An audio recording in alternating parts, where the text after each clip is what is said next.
Alright, hi, how are you doing? So it's Sunday, the 18th of October, and I didn't make a video last week. I was busy or something, I don't know. I've been working pretty hard on this video and trying to create a good video for you guys. So what I want to talk a little bit about today is a little bit about beliefs and the deep-rooted beliefs that we have, and kind of how to weed them out. So when sorry, one sec, something popped up.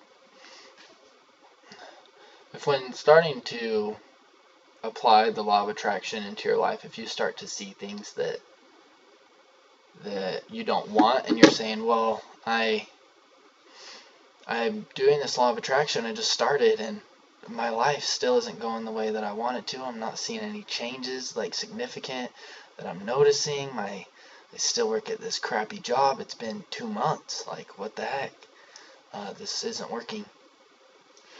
You have to remember that you're manifesting your past, what you were thinking and what you were believing in the past. And so there's a manifestation timeline. So just imagine an imaginary line right here. This is your past. Where you're at right now is right here in the middle, and this is your future. And so what you were believing right here, say this before you knew the law of attraction, you were letting your circumstances dictate how you were feeling, and you just kind of did what everybody else did. So right here, you are living life like 99% of the population. And so you're thinking and you're just going on life, and then right here you discover the law of attraction, or maybe you knew a little bit about it before, but now you're really starting to apply it in your life. So right here you start, and you start to see as you go on, there's still these bad things. You're not attracting what you're thinking right here. You're still receiving manifestation from this vibration. So in the future, when you get to this point over here, this is your manifestation. You have to every feeling or thought has a consequence, and so you have to receive the consequences for all your past feelings before you get to the point where you receive the manifestation, where you've used up all that negative and now you're starting the positive, and you've already received manifestation for all the negative, and now you can start receiving the positive, and then your life becomes crazy at that point. So that's kind of the way it works. You can speed up this by going really deep, 100%, weeding out your deep-rooted thoughts. A way to speed it up is you have so many deep-rooted thoughts in that you don't even know are there. They're placed there by your parents when you were a baby, all growing up, whenever the way that your parents talked, and they most likely didn't know about the laws. So they were implanting beliefs inside of you. They weren't doing it on purpose. They didn't know they were doing it, but you were picking up these beliefs. And so this is what you believed. Like, if they were having money problems and they voiced that, or they even felt that, you picked up that vibration, and now you believe that whether you know it or not. And one way that you can kind of figure out what you believe, or how you kind of, your outlook on life, if you're a positive or a negative person, or you can pay attention to the imaginary conversations that you have in your head with other people, because you're honest and true about those conversations. And if, when you're starting out the law of attraction, when you're having those imaginary conversations with people, like after you talk to somebody, if you walk away, and we all kind of do it, we have imaginary conversations either like before or after, all throughout the day. We talk with somebody.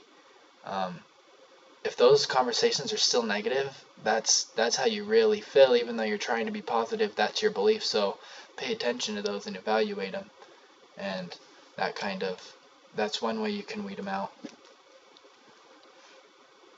And another way, the hard part kind of with manifestation, the way to kind of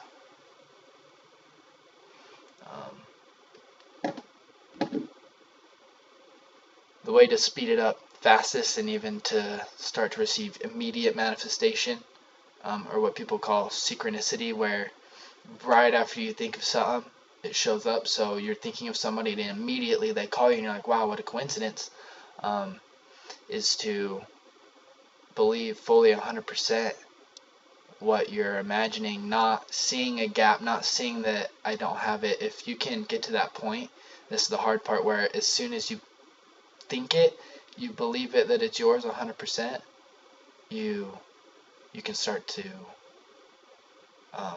manifest immediately and so much more faster. So much more fast. I don't know if that's grammarly correct. So much more faster. I don't think it is. Like if you notice your reality when you're doing this and you notice you don't have something, that's the message you're sending out, is I don't have this. So you have to get to that point where you don't do that. You no longer notice reality, and that's the hard part. It's hard for everybody not to notice reality, and it's okay to like see reality, but don't notice it and take it in as real. And the better we can do that, the shorter the timeline gap between state and manifestation is. And we have to learn to not want anything. A state of wanting is a state of not having. You can't want something that you don't have.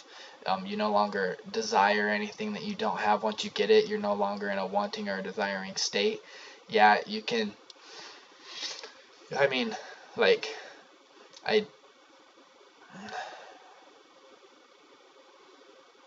sorry, I lost my train of thought. But just anyway, yeah, you can never want anything. It's kind of the whole thing when you have. Sorry.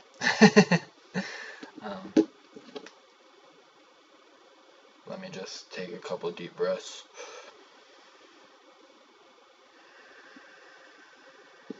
Okay, so you have to be kind of delusional, and to you it won't be delusional, you'll be delusional to other people. You have to see things, literally see things with your physical eyes that don't exist. You have to see them in your mind eye so that you can project them with your physical eyes, and they're not going to exist. So if you want a new car, you need to go outside, look at your car, and see that car being your new car. Get in it, touch the screen if it has a touch screen, or feel the way the handle feels, the way the leather feels, and you have to believe and see that you actually have it and act that way, and other people will see that as delusional. But don't let that discourage you. They just don't understand yet that by doing this, you're creating so much faster. You're closing that timeline gap between manifestation and state. And that's really the whole thing on my screensaver. It says in the Happy Pocket Full of Money, if you can perfect awareness, imagination, faith, certainty, and clarity, you can create results instantly. So those are the things you want to work on: your imagination and your faith that you have already had it, and be certain in that. And if you can make your visions clear, that's so important, on the clarity that you place on your imaginations and your visualizations. You want to imagine every detail, the way it smells, the way it feels. So I'm just going to say, like a car, when you get in the car, the sound that it makes as you close the door, the sound the engine makes as you start up, the music you're going to play, the passenger you're going to have, where your car is going to be parked when you're home, when you're out, where you're going to park it. Are you going to park it like in really close next to cars where you can get hit, or you're going to kind of park far away so that no cars hit it? You got to be careful. And like everything, the color, the license plate number, even, like, imagine all of it. The clearer you can get your vision, the more the universe has to work with so it can bring it to you.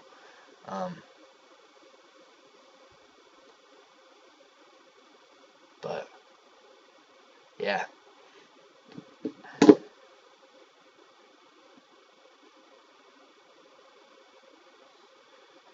And if if you're doing all these things and you still start to see that your life isn't creating the way you want, you need to kind of maybe back away from the visualizations and the imaginations and the not pull completely away and stop doing them, but what I have to do, and even though I'm doing these things, I still feel depressed and anxiety, I pull back from those and I don't do them as intensely. I still keep the thoughts in my mind and I still assume the wish fulfilled, but that's not my main focus. My main focus is I go inside of myself and I figure out why I'm feeling this way. And usually it's just little things that you didn't even know were there, but as they bring themselves to the surface, if you just let that anxiety get you and control you, you're just going to bring more of that anxiety to yourself, and if you just keep pushing it back down, it's going to build up and come out even stronger. Like me with anxiety, I hated having anxiety, and I knew that it was counterintuitive to my attraction experience, so I would just push it back down and ignore it. And it got to the point where I couldn't push it down anymore. It becomes so strong and so overwhelming where I actually had to go receive like medical help for my anxiety. And then I kind of realized through talking to some people that to go inside of myself and figure out what these anxieties were and to free myself of them and figure out what I was believing that was causing the anxiety. And when I did that, I was able to skyrocket my manifestation and my visualization, and I was able to feel so much more better because I noticed what I was feeling. I didn't believe that as a truth anymore, and I can now let it go.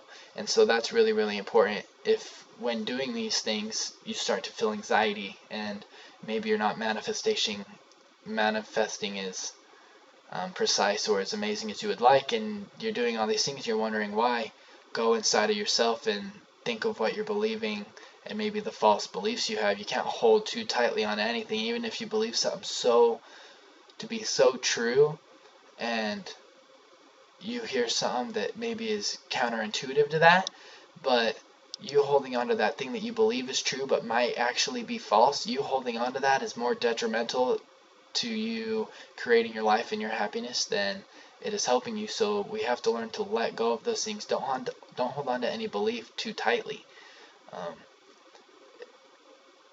That is counterintuitive to growth and to creating and being happy and bliss and so many other great things, everything that you want out of life. And just the closing note that I want to end on is we all have to live life, and you notice that other people might be doing it better.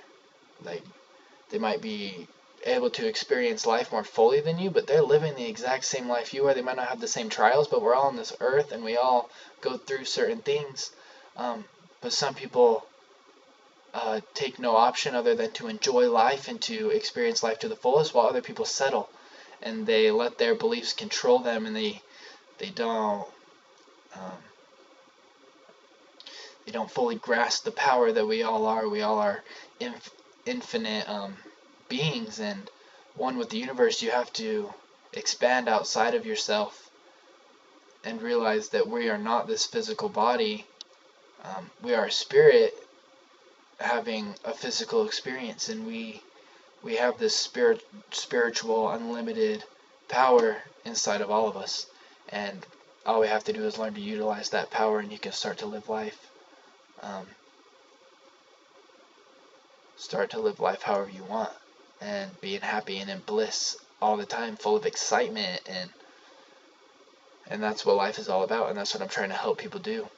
Is I see people walking around kind of confused or kind of just going through life. They don't know these laws and these things that they can utilize and act on and create so much more excitement for themselves and really literally have everything that they want. And it makes me sad. And so I'm on a mission to spread the word, especially to the young people, and to help them take back their lives and to have control over what happens. Because whether you're manifesting what you want and what you don't want, you're manifesting it for yourself. No one's doing it for you, so we might as well do it on purpose and stop letting our subconscious do it for us. And with that, I leave you. I thank you. hopefully this helps somebody. I think it was a pretty good show. I think the video quality might be bad if my mouth is kind of off. I think the lighting's just kind of low. So I apologize for that. But have a great rest of your Sunday, and goodbye.